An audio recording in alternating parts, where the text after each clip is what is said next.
All right, it's Friday, so we're going to do another segment of Dear Sarah. You guys have been sending so much of your, you want some tips, you want some life advice. We're here for you. You can send us your question at dearsarah@theblaze.com. So today, here is one from Searching for a Spouse. I have a long and rather sad story, but I'll give you the basics. I'm a Christian, very active in my church, and father of two. 2 years ago, my wife of 6 years decided to abandon God and leave the kids and I for the coworker she was having an affair with.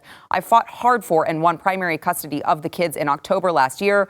Most of the chaos has settled down, and I am becoming more and more aware of things I alone cannot provide my children with. They need a mother, and their biological mom is clearly not interested in being more than a friend. I'm 32 and haven't dated or courted in any classical sense, basically ever. My marriage was due to almost more of a whirlwind situation. It's another long story.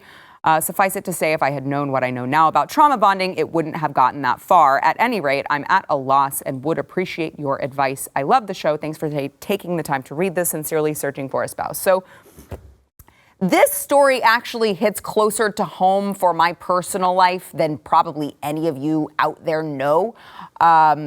Well, I guess you do now, but previous to this, you didn't. And I obviously, as you guys know, due to circumstances outside my control, I was divorced.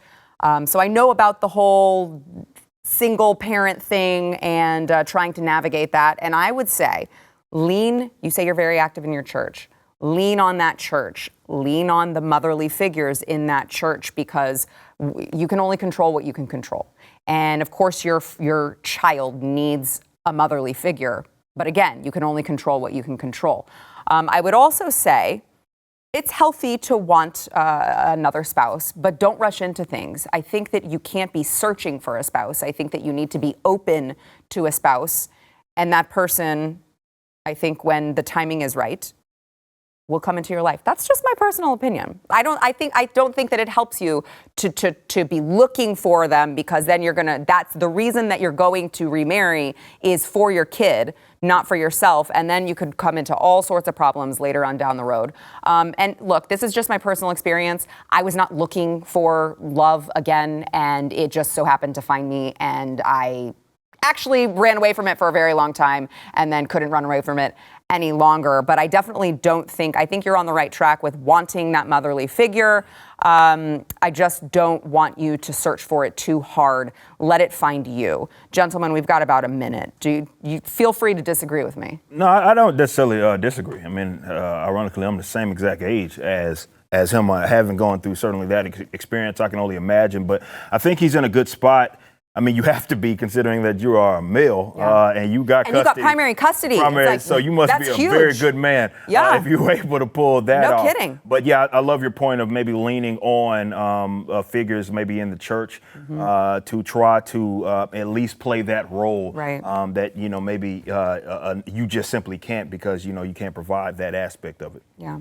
This stuff happens all the time, and it just shows how backward society is now. And I feel so badly for men that have stories similar to this, because, I mean, you knew what the red flags were. I mean, this woman spending more time with her male friend at work and things like that. And any ability for you as like the head of your household to say like, no, you're actually not going to have male friends. No, I'm actually not comfortable with you working, let alone working full time or long hours, because you understand that these things tend to happen when you have these male-female dynamics. Then all of her girlfriends would be like, he's controlling you. He's not like letting you live your life. And so all of the like social expectation that would have prevented things like this from happening decades ago are now gone.